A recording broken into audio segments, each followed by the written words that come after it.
Você prefere ter um carro que impressiona o seu vizinho hoje ou uma conta bancária que te permite nunca mais precisar desse seu emprego daqui a 10 anos? Quanto de riqueza real você está literalmente jogando no lixo toda vez que passa a marcha de um carro que você não pode pagar? Existe um valor exato, uma porcentagem cega, que separa quem está construindo um império de quem está apenas decorando a própria cela na corrida dos ratos. Você sabe qual é esse número para o seu salário atual? E a pergunta mais brutal de todas: por que o sistema quer que você acredite que merece um SUV de 150 mil reais? Fica comigo, porque até o final deste vídeo eu vou responder cada uma dessas perguntas com a matemática fria que o seu gerente de banco odeia.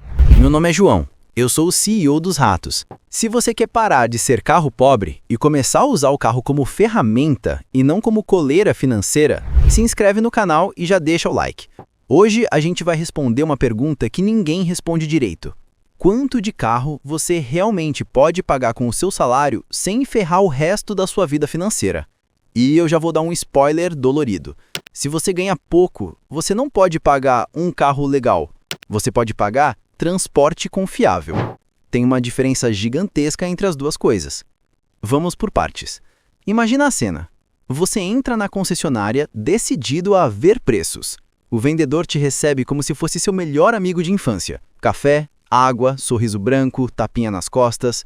Ele não quer saber se você tem reserva de emergência, se está com o cartão de crédito estourado, se você está a 2 atrasos de ter o nome negativado. Ele quer saber de uma coisa só: quanto você consegue pagar por mês.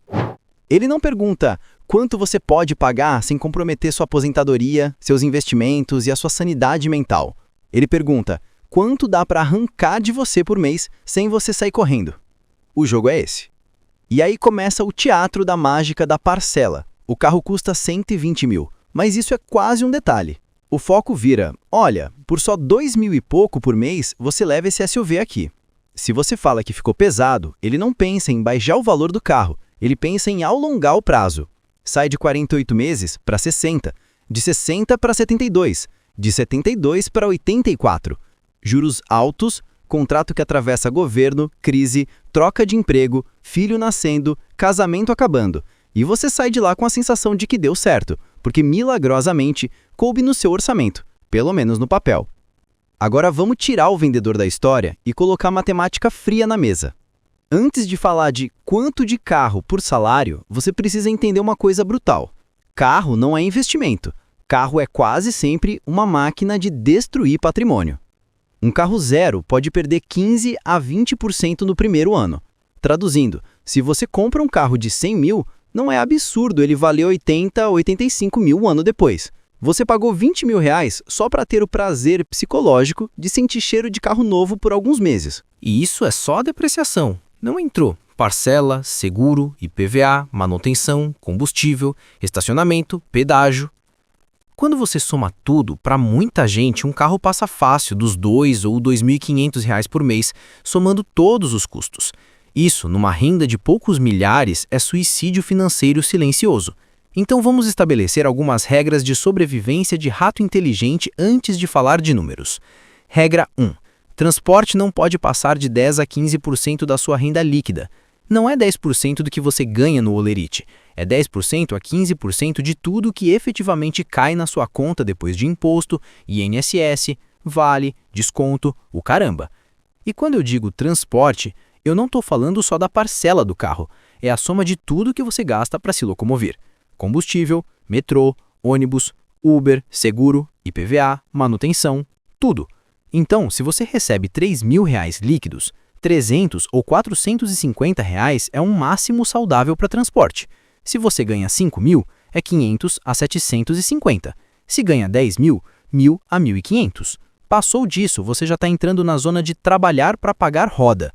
Se só a parcela do carro já come isso sozinha, você não pode pagar esse carro. Ponto. Regra 2. Se você precisa financiar em mais de 36 meses, o carro é caro demais para você.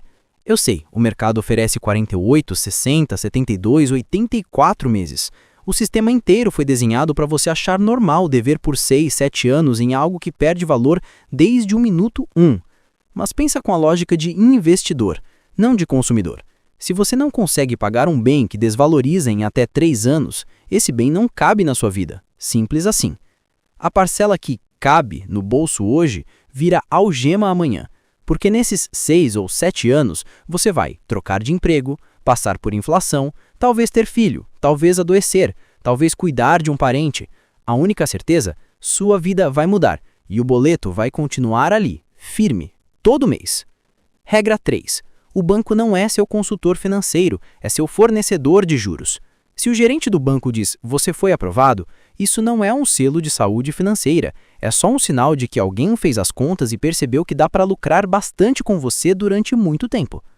Ele não está pensando no seu plano de aposentadoria, no seu sonho de morar melhor, no seu desejo de largar o emprego tóxico. Ele está pensando em meta, comissão, resultado. Quando o banco diz "você pode pagar", lê assim: "você pode pagar para me deixar mais rico". E aí entra a diferença entre o rato comum e o CEO dos ratos. O rato comum pensa assim: se o banco aprovou, é porque eu posso. O CEO dos ratos pensa: mesmo aprovado, isso faz sentido para minha estratégia de liberdade financeira? Agora que você entendeu o espírito do jogo, vamos descer para o que você quer ouvir. Números. Eu vou pegar alguns níveis de renda típicos do brasileiro e te mostrar sem fantasia que tipo de carro faz sentido em cada faixa. A ideia não é te humilhar, é te mostrar como jogar com as cartas que você tem hoje para lá na frente poder escolher o carro que quiser à vista. Cenário 1. Você ganha R$ 2.500 líquidos por mês. Essa é a realidade de uma porrada de gente no Brasil. Não é pouco porque você é burro, é pouco porque o país paga mal. Mas justamente por isso você não pode errar com o carro. Lembra da regra dos 10% a 15% da sua renda líquida? Isso te dá entre R$ 250 e R$ 375 de orçamento total para transporte. Se você gasta uns R$ 200 de combustível e mais uns 50 na média de manutenção, sobram R$ 100 a R$ 125 que poderiam ir para uma parcela. Não, isso não financia carro. Isso financia dor de cabeça. O que faz sentido aqui? Ou você não tem carro, usa transporte público, carona, moto, bike, o que for mais eficiente na sua cidade. Ou você tem um carro velho, quitado, simples, que come pouco de manutenção e te leva do ponto A ao ponto B. Ah, mas carro velho quebra. Sim, mas a cada 5 mil que você não paga em financiamento por ano, você pode guardar 2 mil para um fundo de manutenção. E ainda sobra dinheiro para investir. A verdade dura, com R$ 2.500 líquidos, carro financiado normalmente é veneno, a não ser que seja algo muito barato e em prazo muito curto. E mesmo assim, quase sempre sai melhor juntar e pagar à vista num carro bem simples do que entrar num contrato longo. Cenário 2. Você ganha R$ 3.500 líquidos. Esse cara é a classe média apertada padrão, paga aluguel, tem um cartão sempre perto do limite, vive sonhando com um carro melhorzinho. Pelos 10% a 15%, seu orçamento de transporte seria algo entre R$ 350 e R$ 525. Vamos supor que você gaste R$ 250 de gasolina por mês e mais uns 70 na média de manutenção. Sobra algo entre R$ 30 e R$ 200 de espaço no orçamento. Isso significa que você não pode ter carro. Não, significa que você não pode ter um carro caro. Você não pode ter um carro que drene R$ 800 ou R$ 1.200 em parcela. É isso que te mata. Então aqui a regra de ouro é: se você quer muito ter carro, compra algo na faixa dos 15 e 20 mil reais à vista ou em um financiamento curtíssimo, de no máximo 24 ou 36 meses, com parcela baixa. Vai ser carro velho? Vai. Vai ter ar-condicionado meio cansado, plástico duro, talvez um barulhinho de plástico no painel, mas vai te levar e trazer sem te impedir de guardar dinheiro todo mês. Enquanto isso, o cara que ganha os mesmos 3.500 e mete 1.200 numa parcela de carro bonito, está simplesmente trocando 10 anos de liberdade futura por 5 anos de cara de bem-sucedido no farol. Você ganha R$ 10 mil líquidos. Aqui é onde muita gente cai na armadilha do "agora eu mereço".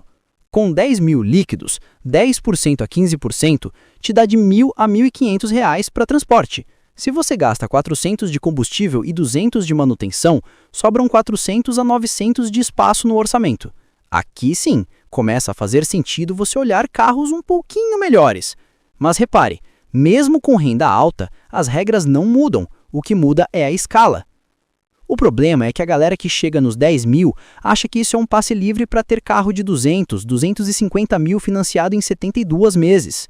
E aí você continua preso na mesma roda de hamster, só que com um banco de couro. O verdadeiro ricaço em construção faz o contrário. Ele compra um carro bom, mas razoável, abaixo do que ele poderia pagar no limite. Em vez de gastar 3 mil na parcela de um carro de 250 mil, ele gasta 1.500 num usado de 100 mil e investe os outros 1.500 todo mês. Agora deixa eu te mostrar o custo invisível de comprar carro demais, o custo de oportunidade.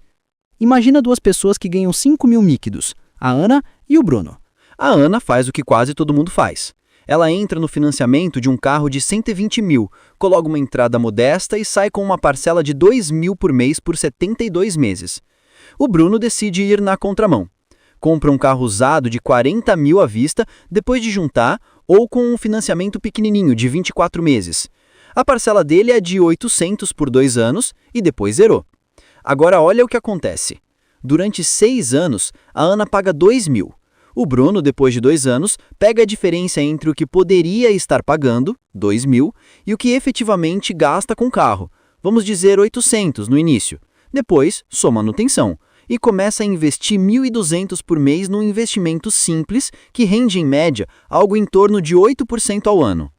Ao longo dos anos, isso vira dezenas e dezenas de milhares de reais, o suficiente para, no futuro, trocar de carro à vista sem drama e ainda sobrar patrimônio crescendo. Enquanto isso, a Ana termina os mesmos 6 anos com o carro velho, desvalorizado, precisando de manutenção cara e sem patrimônio investido. Literalmente, ela trocou riqueza futura por bancos de couro e central multimídia. O carro dela fez ela se sentir rica por 5 anos. O carro dele fez ele ficar cada vez mais perto de ser rico de verdade. Agora, vamos tocar num ponto sensível. Segurança, família, necessidade. É aqui que muita gente se engana feio.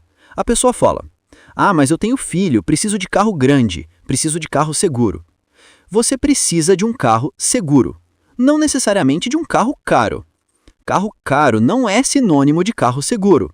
E carro mais simples não é sinônimo de carro caixão, principalmente se ele for bem cuidado, tiver manutenção em dia e histórico decente. Você precisa de freio funcionando, revisão em dia, pneu bom, cinto de segurança, direção alinhada. Isso um carro de 30, 40 mil consegue te oferecer. Não precisa de SUV de 200 mil. E agora o elefante na sala. Mas João, e a imagem? Essa é a frase não dita que mantém metade da classe média brasileira na miséria eterna. Vou chegar no cliente como de Uno 2010? Vou estacionar esse carro na porta da empresa? E a minha reputação? Deixa eu te contar um segredo que a maioria só descobre tarde demais. Quem tem dinheiro de verdade ou não liga para o seu carro, ou desconfia de quem ostenta demais. O empresário que tem grana sabe que um carro zero de 260 mil financiado é muito mais provável ser sinal de prioridade errada do que de sucesso sólido. Enquanto isso, o cara quieto, que chega com um sedã velho, que guarda 3 mil por mês todo santo mês, é o cara que daqui a 15 anos compra um apartamento à vista. O carro não é a prova de que você deu certo. O carro, muitas vezes, é a prova de que você se vendeu caro para o banco. Agora vamos falar da outra parte suja da indústria, os pendurículos do financiamento. Mesmo que você faça a melhor compra possível, a concessionária vai tentar enfiar seguro prestamista, garantia estendida, rastreador, película especial, proteção de pintura, seguro disso, seguro daquilo. Cada sim que você dá aumenta 30, 40, 50 reais na parcela. Parece nada. Em 72 vezes, vira milhares. E a maior parte disso você poderia fazer por fora, pagando bem menos ou simplesmente não precisa. A lógica da concessionária é simples. Você está anestesiado com a emoção do carro novo. Nessa hora, o seu cérebro está no modo "eu mereço". Eles sabem disso, e é nesse modo que você assina coisa que não faz sentido nenhum quando você senta com calma em casa para olhar a planilha. Por isso, uma das regras mais importantes ao comprar carro é: nunca decide financiamento dentro da loja. Negocia, pega a proposta, leva para casa, senta com calma, faz conta, Compara com sua realidade. Vê o impacto no seu orçamento, no seu plano de investimentos, na sua paz mental. Se ainda fizer sentido 48 horas depois, aí você volta. Se você não consegue confiar na sua decisão de compra depois de 2 dias de sono, essa não é uma boa decisão. É impulso. Tem mais uma pegadinha. Alongar prazo para baixar a parcela. Vou te dar um exemplo simples.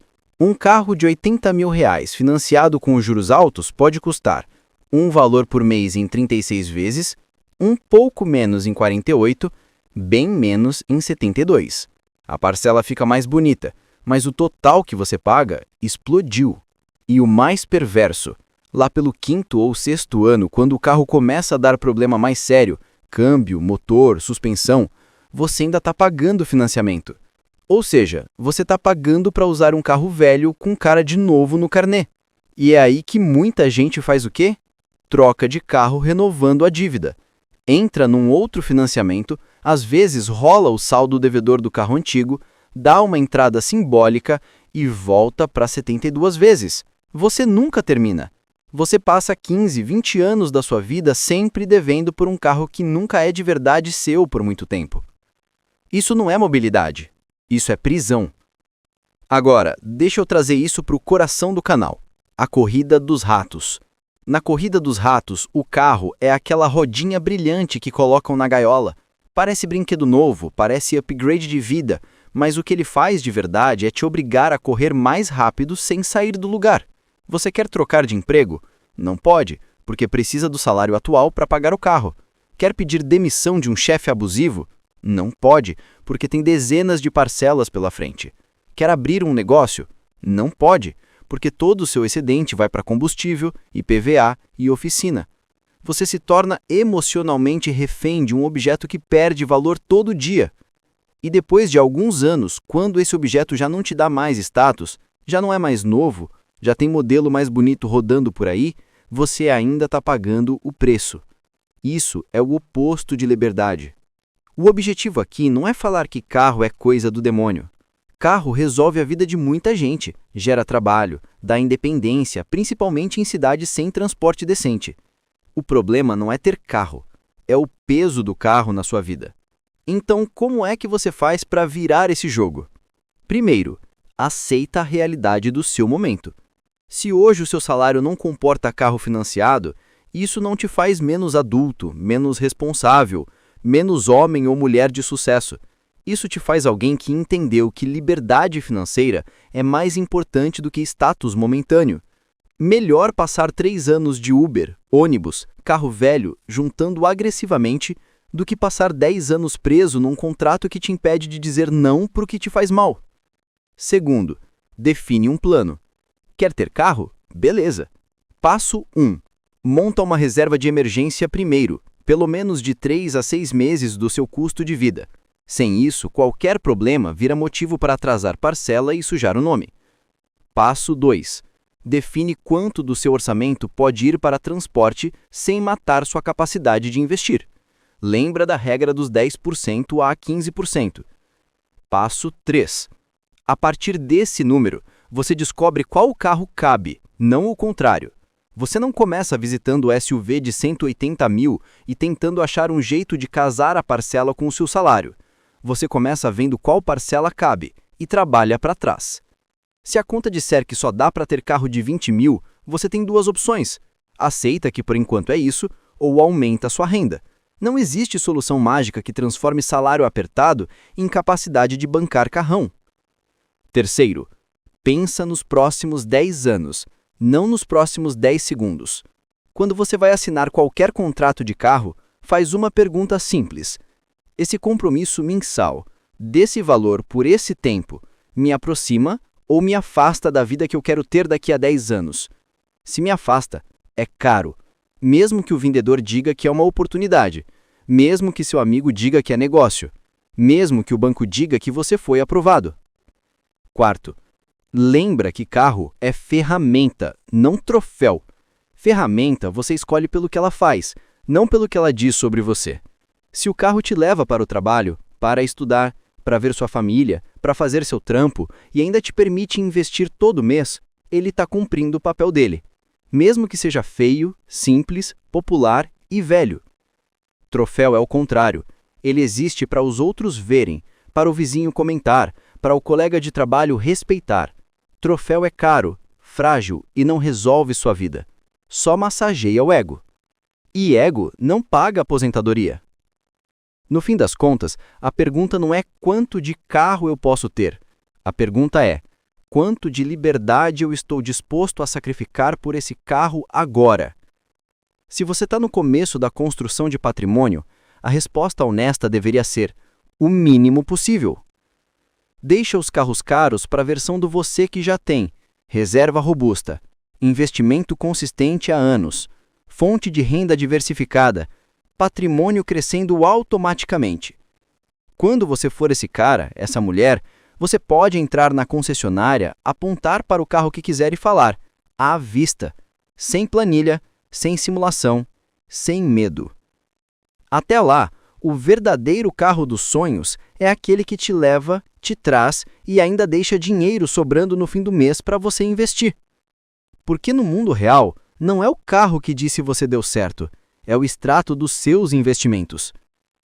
E na hora que você escolher entre uma parcela de R$ 1.800 no SUZ e R$ 1.800 numa Porsche mensal, lembra sempre: rato esperto não corre atrás de carro para parecer rico. Rato esperto usa o carro certo para sair da corrida dos ratos e construir uma vida em que, se ele quiser, pode andar até a pé porque não deve mais nada para ninguém.